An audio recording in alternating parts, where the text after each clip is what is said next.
Iya, jadi memang dari redaksi pertanyaan Ibu apa tadi? Ami. Ami tadi memang saya kira ada perang atau apa tadi di sana, mencekam gitu kan. Mencekam. Ya memang iya, orang-orang yang melakukan perbuatan riba itu kan diperangi oleh Allah dan Rasulnya. Siapa yang akan menang melawan Allah dan Rasul? Nggak ada, kan gitu.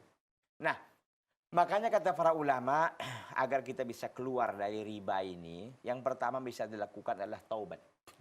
Jadi taubatun nasuha, bahwa kita tidak akan mau mengulangi lagi, berjanji sungguh-sungguh, menyesali, berhenti total dari situ dan sebagainya. Gitu kan syarat-syarat taubat. Kemudian memperbanyak istighfar dan zikir kepada Allah Subhanahu wa taala. Yang ketiga itu adalah menjual semua aset-aset yang ada, ya, rumah, motor, apapun itu untuk melunasi hutang yang ada di riba tadi. Jadi ibaratkan dari nol lagi nggak apa-apa. Yang penting akan diberikan oleh Allah SWT ganti yang lebih baik karena niatnya adalah untuk keluar dari perbuatan dosa dan maksiat dan Allah akan bantu itu nanti. Kemudian apa lagi caranya? Caranya adalah coba berhutang kepada yang lain. Kalau memang nggak bisa tadi umpamanya, memang udah nggak ada barang, rumah apapun nggak ada.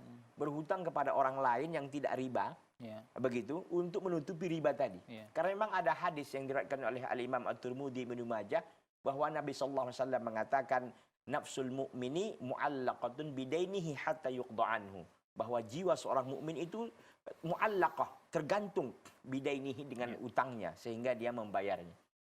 Jadi oleh karena itu memang berat perkara ini, apalagi tadi terkait dengan riba. Jadi solusinya adalah istighfar, ya, taubat, istighfar, kemudian juga menjual semua aset, kemudian coba kita berusaha untuk menjual berutang dari tempat lain yang tidak ada ribanya. Ya, kemudian apa lagi? Kemudian adalah giat berusaha, ya, untuk bisa keluar dari riba tersebut. Intinya bahwa coba dari sekarang, kalau memang ada yang seperti kita sampaikan tadi, ada barang atau ada benda atau rumah apapun itu yang bisa dijual, ibu dan bapak hidup lagi dari nol, membuat dari nol lagi, yakin dan percaya rezeki itu sudah ditanggung oleh Allah SWT. Tidak ada rezeki yang tidak ditanggung oleh Allah.